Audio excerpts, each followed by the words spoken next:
नमस्कार। तो देखिए डेट है आज की 3 दिसंबर 2023 और 3 दिसंबर 2023 को इवनिंग सेशन में कंडक्ट किया गया था टैट मेडिकल का पेपर। टैट मेडिकल के पेपर की अगर आप जीके की क्वालिटी देखेंगे ना तो एकदम से ज़बरदस्त वाली क्वालिटी जीके की पूछी गई थी। काफ़ी अच्छे और काफ़ी इंप्रेसिव क्वेश्चन जो था वो पूछे गए थे। क्वेश्चन नंबर 121 से जो है वो हम डिस्कशन को स्टार्ट करते हैं। बोलते हैं which of the following in ancient times was known as Dhargiri. तो बोलते हैं कि प्राचीन समय में धारगिरी के नाम से जो था वो किसको जाना जाता था। तो धारगिरी जो था वो नूरपुर को कहा जाता था। ऑप्शन सी जो है वो सही आंसर है। देखो इस तरह के क्वेश्चन किताबों में तो कहाँ ही होते हैं और बहुत कम जो है वो पढ़ने को मिलते हैं। तो ये क्वेश्चन जो है वो एलिमिनेशन मेथड से जो है वो सॉल्व हो सकते हैं। तो एलिमिनेट करके कहीं ना कहीं पर आप इसको आंसर निकाल सकते थे। अगला क्वेश्चन बोलते हैं 122 में बोलते हैं when was Guler state established by Harichand. तो गुलेर कांगड़ा से अलग हुआ था, हरिचंद ने इसकी स्थापना की थी। लगभग 1405 में इसकी स्थापना की गई थी। ऑप्शन डी सही आंसर है। सारी कहानी मैंने इसकी आपको बताई हुई है कि किस तरह से जो था वो गुलेर की स्थापना जो था वो हुई थी। पहले कांगड़ा के राजा थे हरिचंद, फिर हरिचंद एक बार शिकार खेलने गए, गुम हो गए, उसके बाद उन्होंने अपनी रियासत की स्थापना बाद में चलकर की। 123 देखिए बोलते हैं Virsen founded which of the following state. तो वीरसेन के द्वारा किस रियासत की स्थापना की गई थी। सुकेत रियासत की स्थापना जो था वो वीरसेन के द्वारा की गई थी। सुकेत रियासत जो था वो मंडी जो है वो सुकेत की ही एक शाखा है एक तरह से। तो इसकी स्थापना जो था वो वीरसेन ने की थी। आगे बोलते हैं during Mahabharata time Kangra is known as. तो कांगड़ा को महाभारत टाइम में जो है वो त्रिगर्त कहा जाता था। ऑप्शन बी जो है वो सही आंसर है। त्रिगर्त इसको कहा जाता था। आसान क्वेश्चन था। आगे बोलते हैं in Himachal Pradesh which river is known as Kalindi. तो यमुना नदी जो कि हिमाचल प्रदेश में बहती है, सबसे छोटी नदी है बहने वाली, वो ऑप्शन बी सही आंसर है। इसको कालिंदी भी जो है वो कहा जाता है। कालिंदी के नाम से इसको जानते हैं। आगे बोलते हैं चंबा की स्थापना कब की गई थी। हमने नायब तहसीलदार के एग्जाम की तैयारी की थी तब पढ़ा था। एलाइड के लिए हम इसको पढ़ते हैं, हम इसको टीजीटी के लिए पढ़ते हैं। एचएस में एलाइड सर्विसेज में तो पूछा भी गया है। 550 सीई में जो था वो इसकी स्थापना की गई थी। ऑप्शन बी जो है वो सही आंसर है। कुछ नहीं, बस याद रखने की बात है कि आप किस तरह से याद रखेंगे इसको कि 550 सीई में जो था वो इसकी स्थापना की गई थी। आगे बोलते हैं Mahmud Ghaznavi invaded Kangra in which year. तो महमूद गजनवी के द्वारा जो था वो कांगड़ा को कब इन्वेड किया गया था। आगे देखिए महमूद गजनवी जो है कांगड़ा पर आक्रमण करता है लगभग 1009 सीई ईस्वी पूर्व में। ऑप्शन बी जो है वो सही आंसर है। आगे 128 में बोलते हैं when was princely state of Bilaspur merged into Himachal Pradesh. तो बिलासपुर का विलय हिमाचल प्रदेश में कब हुआ था। जब 1948 में हिमाचल प्रदेश की स्थापना हुई थी। जब हिमाचल प्रदेश का गठन हुआ था तो जो है बिलासपुर ने मना कर दिया था कि हम जो है वो यहाँ पर नहीं मिलेंगे। बाद में चलकर इसको रियलाइज हुआ, जुलाई 1954 में आकर इसको मिलना पड़ा यहाँ पर आकर। ऑप्शन ए जो है वो सही आंसर है। राजा आनंद चंद बिलासपुर के अंतिम शासक थे। क्वेश्चन नंबर 129 में बोलते हैं east while Punjab government headquarter was in Shimla till when. तो बोलते हैं कि पंजाब जो सरकार थी ना उसका मुख्यालय शिमला में था, परंतु कब तक था। लगभग 1955 तक इसका मुख्यालय जो था वो शिमला में ही जो था वो रहा था। अभी देखिए हमने मिशन एलाइड की जो सीरीज चलाई है वो HPG में बहुत ज़्यादा हेल्प करती है और डेफिनेटली हो भी रही है। 130 क्वेश्चन वहीं से आप देखेंगे। बोलते हैं when did parliament passed Himachal state act. जब भी मैंने 1948 से लेकर 1971 तक हिमाचल की स्टोरी बताई है तो 18 दिसंबर 1970 का दिन जो है वो इम्पोर्टेंट बताया है। इस दिन जो था वो पार्लियामेंट से जो था वो हिमाचल स्टेट एक्ट जो है वो पारित कर दिया गया था, किस तरह का स्टेट बनाया जाएगा। और 1971 में 25 जनवरी थी, उस दिन अनाउंस कर दिया गया इंदिरा गांधी प्रधानमंत्री जो थे उस टाइम हुआ करती थी रिज मैदान से कि हिमाचल जो है वो भारत का 18वें नंबर का एक राज्य जो है वो होगा। पूर्ण राज्य का दर्जा इसको मिल गया एक तरह से। 131 में बोलते हैं व्हेन वाज द्राविड़ा मुनित्रा कंगम एस्टेब्लाइज्ड। तो बोलते हैं द्राविड़ा मुनित्र कंगम जो है वो इसकी स्थापना कब की गई थी। तो देखिए इसकी स्थापना की गई थी 1949 में। 1949 में जो था वो फॉर्मर चीफ मिनिस्टर हुआ करते थे तमिलनाडु के, जिनके द्वारा जो था वो इसकी स्थापना की गई थी। तो ऑप्शन ए जो है वो 1949 सही आंसर है। आगे पूछा गया है Comcon is associated with which country. तो बोलते हैं कि कॉमकॉन जो है वो कौन सी कंट्री से जो है वो जुड़ा हुआ है। अगर हम बात करते हैं कॉमकॉन की कि ये कौन सी कंट्री से जुड़ा हुआ है तो ये जो है वो ईस्ट वाइल सोवियत यूनियन से जुड़ा हुआ है, जिसको पहले सोवियत यूनियन कहते थे। ऑप्शन सी जो है वो सही आंसर है। इससे जो है ये जुड़ा हुआ है। देखिए ये जो था कॉमकॉन का मतलब था council of mutual economic assistant. ये जो था वो एक इकोनॉमिक ऑर्गेनाइजेशन क्रिएट की गई थी 1949 में सोवियत यूनियन में। कितने जबरदस्त क्वेश्चन पूछे गए थे, इंप्रेसिव क्वेश्चन थे जिनको कहते हैं एक इंप्रेसिव क्वेश्चन। अगला क्वेश्चन देखिए हम बोलते हैं which constitutional amendment put an end to privy purse, तो बोलते हैं कि किस संवैधानिक संशोधन द्वारा प्रीवी पर्स जो था ना उसको उसकी समाप्ति कर दी गई थी। तो ये 26th कॉन्स्टिट्यूशनल अमेंडमेंट थी, ऑप्शन ए जो है वो सही आंसर है। ये तो रिपीटेड क्वेश्चन है, बहुत सारे एग्जाम्स में हमने पढ़ा है ये क्वेश्चन। आगे बोलते हैं who proposed and emphasised non Congressism, तो बोलते हैं कि जो गैर कांग्रेसवाद था ना उसका प्रस्ताव किसके द्वारा रखा गया था, उसके ऊपर जोर किसके द्वारा दिया गया था। तो राम मनोहर लोहिया के द्वारा जो था वो उसके ऊपर जोर दिया गया था, ऑप्शन सी जो है वो सही आंसर हो जाएगा।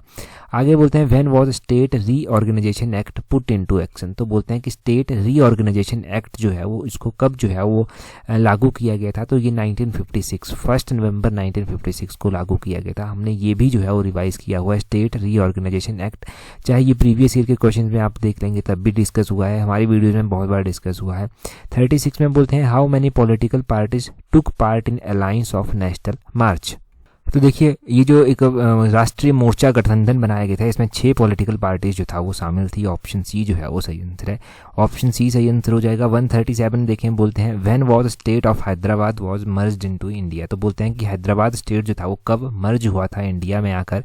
तो हैदराबाद जो था वो 1948 में हुआ था, परंतु यहाँ पर 1948 के जो है वो 2 ऑप्शन दिए गए हैं। तो हैदराबाद जो है वो ध्यान रखना है कि ये जो था वो सितंबर 1948 में जो था वो मर्ज हुआ था, ऑप्शन डी जो है वो सही आंसर हो जाएगा। अब देखो सितंबर 1948 में जो था ये मर्ज हुआ था, तो ये एग्जैक्टली ध्यान रखना है। कम्युनिस्ट पार्टी बोलते हैं when was communist party established in India, कि भारत में कम्युनिस्ट पार्टी की किस वर्ष जो था वो स्थापना हुई थी। तो ये 1924 में जो था वो हुई थी। देखो वैसे तो 1925 इसका आंसर है, परंतु ऑप्शन में नहीं दिया गया है। अब देखते हैं आंसर की में किस क्वेश्चन को जो है प्रायोरिटी दी जाती है, ये भी देखना होगा। 1925 वैसे तो इसका आंसर। आगे बोलते हैं when was European union established, तो कुछ दिन पहले ही जो पीजीटी के लिए उत्तीर्ण सीरीज हमने चलाई है इसमें हम बात कर रहे थे यूरोपियन यूनियन की इसकी स्थापना जो था वो कब हुई थी। इसकी स्थापना 1993 में जो था वो हुई थी, बस 1993 में हुई थी। इसमें चकमा देने की कोशिश की गई क्योंकि 1993 ऑप्शन में था ही नहीं, तो option D none of these जो है वो इसका सही आंसर हो जाना था। आगे तो रिपीटेड क्वेश्चन है, बोलते हैं which country gifted statue of liberty to USA in 1886, तो कई बार एग्जाम में क्वेश्चन पूछ जाता है कि ये स्टैचू ऑफ लिबर्टी जो है वो यूएसए को कब गिफ्ट किया गया था। तो 1886 में किया गया था, राइट, जैसे एग्जाम में पूछा जा चुका है क्वेश्चन, और किया गया था फ्रांस के द्वारा, ऑप्शन ए जो है वो सही आंसर है। आगे देखें 141 क्वेश्चन, बोलते हैं which of the following has the world's most expensive blood, तो बोलते हैं कि वर्ल्ड मोस्ट एक्सपेंसिव ब्लड जो है वो बोलते हैं कौन सा है। तो इनमें से क्रैब जो ब्लड है ना, केकड़े का जो ब्लड है ना वो सबसे एक्सपेंसिव है, ऑप्शन डी जो है वो सही आंसर है। क्रैब ब्लड आपने ध्यान रखना है। देखो ना कितने मतलब जबरदस्त वाले क्वेश्चंस यहाँ पर पूछे गए हैं। 142 देखें, बोलते हैं where was wheat first grown in which country, तो बोलते हैं कि किस देश में ना गेहूं सबसे पहली बार जो था वो बोया गया था, उगाई हुई थी इसकी। तो गेहूं देखो पहले तो आपने कमेंट करके बताना है कि रबी क्रॉप है कि ये खरीफ क्रॉप है, ये आप कमेंट करके बताएंगे। अब इसकी टर्की में जो था तुर्की में इसकी सबसे पहली बार जो था वो क्या ग्रोन किया गया था। 143 में बोलते हैं which river flow red river flow in which country, तो रेड रिवर जो है वो कौन से देश में बहती है, ये वियतनाम में जो है वो बहती है। रेड रिवर जो है कहाँ पर बहती है, रेड रिवर जो है वो वियतनाम कंट्री में बहती है, ऑप्शन सी सही आंसर है। वियतनाम की कैपिटल क्या है, जल्दी से सोचिए और कमेंट करके बताइए, आपका रिवीजन अच्छे से हो जाएगा।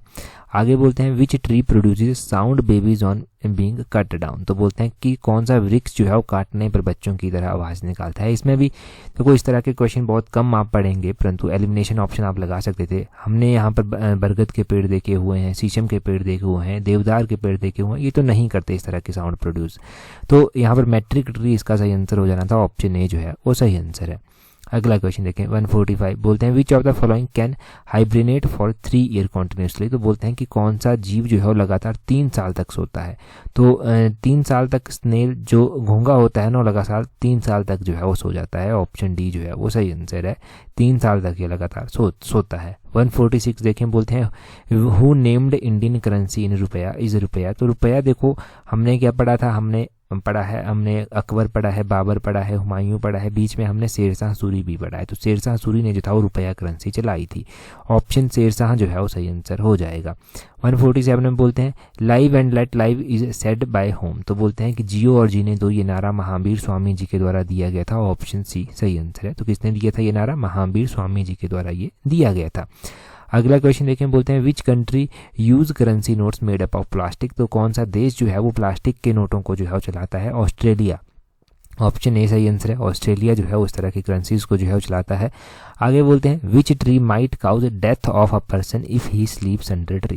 देखो एक तो रिकमेंड किया जाता है कि पेड़ के नीचे कभी सोना नहीं चाहिए। कार्बन डाइऑक्साइड कई बार रिलीज होती है वहाँ से, कार्बन डाइऑक्साइड वहाँ से रिलीज होती है, तो जो डेथ का काउज जो है वो बन सकती है। पीपल से जो है, पीपल का जो ट्री होता है वहाँ से ज़्यादा होती है, तो पीपल के ट्री के नीचे ये सुजेस्ट किया जाता है कि नहीं सोना चाहिए।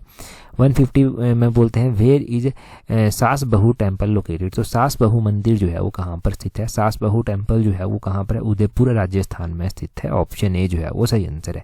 देखिए पीजीटी की तैयारी कर रहे हैं तो पीजीटी के लिए टेस्ट सीरीज चलाई गई है। लिंक जो है वो नीचे डिस्क्रिप्शन बॉक्स कमेंट बॉक्स में दिया गया है। उसी तरह सेम एलाइड सर्विसेज का भी है, उसकी टेस्ट सीरीज का लिंक भी नीचे डिस्क्रिप्शन बॉक्स कमेंट बॉक्स में दिया गया है।